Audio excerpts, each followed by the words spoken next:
Clip numéro 6. En 1914,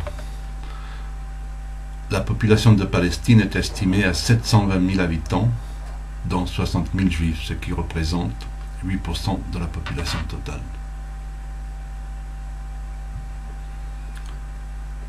Le lobbying mené par le président du Congrès sioniste mondial, Chaim Weizmann, finit par payer. Et Lord Balfour, secrétaire du Foreign Office, fait parvenir en 1917 à Lord Rothschild du comité politique de l'organisation sioniste une lettre annonçant que le gouvernement de Sa Majesté envisage favorablement l'établissement en Palestine d'un foyer pour le peuple juif.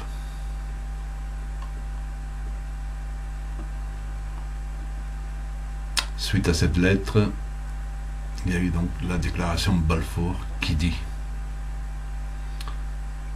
le gouvernement de Sa Majesté envisage favorablement l'établissement en Palestine d'un foyer national pour le peuple juif et emploiera tous ses efforts pour faciliter la réalisation de cet objectif, étant clairement entendu que rien ne sera fait qui puisse porter atteinte ni aux droits civils et religieux des collectivités non juives existant en Palestine, ni aux droits et au statut politique dont les juifs jouissent dans tout autre pays.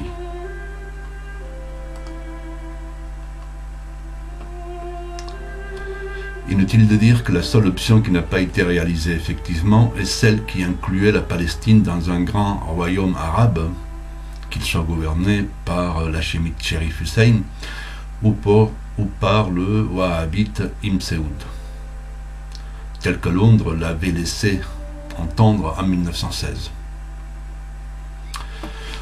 Au sujet de la déclaration Balfour, il y a deux remarques, qui s'imposent à moi du moins, je ne sais pas. La première, l'article 22 du mandat exigeant de l'Angleterre qu'elle consulte les populations de Palestine pour l'autodétermination ne fut respecté.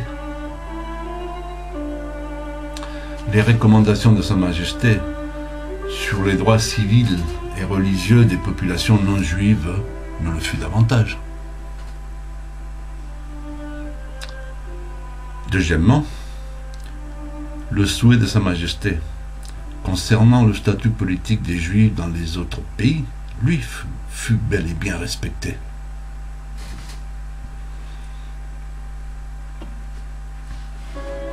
En effet, en 1945, lorsque l'ONU remplaça la SDN, l'article 22, faisant obligation au mandat de consulter les populations qui devaient mener à l'autodétermination, s'était lui perdu dans la trappe des oubliettes de la démocratie. Que s'est-il passé? Pouvons-nous imaginer que si la SDN avait obligation de faire respecter les termes du mandat, l'ONU, nouvelle entité, pouvait-elle se dispenser de cette obligation? C'est peut-être là une cause à effet. Car jamais, au grand jamais, les populations palestiniennes ne furent consultées sur la partition de leur pays que l'ONU vota en novembre 1947. Est-ce bien légal? Une bonne question pour les juristes. Il est à noter également les termes employés par le président américain Woodrow Wilson en 1919, foyer national juif, un euphémisme pour État juif.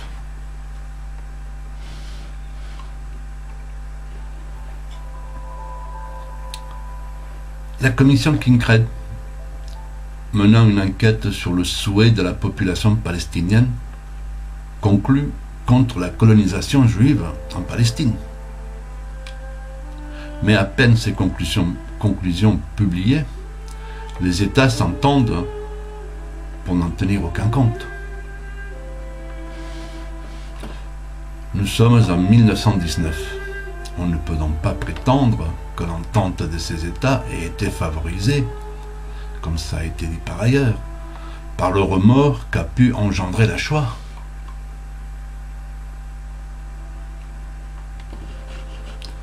L'achat des consciences est ici évident. Qui sont ces dirigeants occidentaux pour décider de la destinée d'un État en lieu et place du peuple concerné? Disons le mot. Complot à l'encontre des populations non juives de Palestine, qui à cette époque représentaient, je vous le rappelle, 90% de la population totale. On peut effectivement chercher des responsabilités.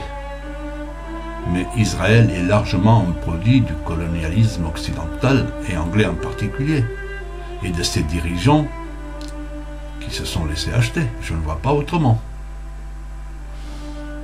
Bien, le rapport King-Crane, en résumé, dit: si le principe doit commander, et si les souhaits de la population doivent décider de ce qui doit être fait en Palestine, alors il faut se souvenir que la population non juive, les 9/10 de la population totale, est contre tout programme sioniste. Les tableaux montrent que c'est le point sur lequel la population de Palestine est la plus unanime. Soumettre un peuple qui pense ainsi à une immigration illimitée et à une pression continue financière, sociale, pour abandonner ces terres serait une violation grossière des principes cités plus haut et des droits des peuples à disposer d'eux-mêmes, y compris si c'est présenté sous une forme légale. Le rapport King-Crane ajoute aussi: aucun officier britannique consulté par les commissaires ne croyait que le programme sioniste pourrait être conduit sans la force des armes. Les officiers pensaient en général qu'il faudrait au moins 50 000 soldats rien que pour mener le programme. Comment peut-on appeler ça un programme? Cependant, Lord Balfour, dans un mémorandum privé au cabinet britannique le 11 août 1919, déclare: la contradiction entre l'autodétermination sensu stricto et la politique des Alliés est encore moins flagrante dans le cas de la nation indépendante de Palestine que pour la nation indépendante de Syrie. Parce qu'en Palestine, nous n'avons même pas l'intention de faire semblant de consulter les vœux des habitants actuels du pays. Même si la commission King-Crane a fait semblant de demander ce qu'ils sont, de leur demander leur avis, qui n'a servi à rien. Les 4 grandes puissances se sont engagées résolument pour le sionisme. En bref, ce qui concerne la Palestine, les puissances n'ont annoncé aucun fait qui ne soit faux de la vie générale, ni aucune déclaration politique que, au moins à la lettre, elle n'ait pas voulu toujours violer.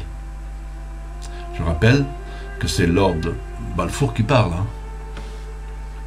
Autrement dit, tous savaient à l'avance qu'ils allaient trahir le peuple palestinien. Bien, la prochaine fois, nous verrons l'attribution des mandats et l'agence juive pour la Palestine.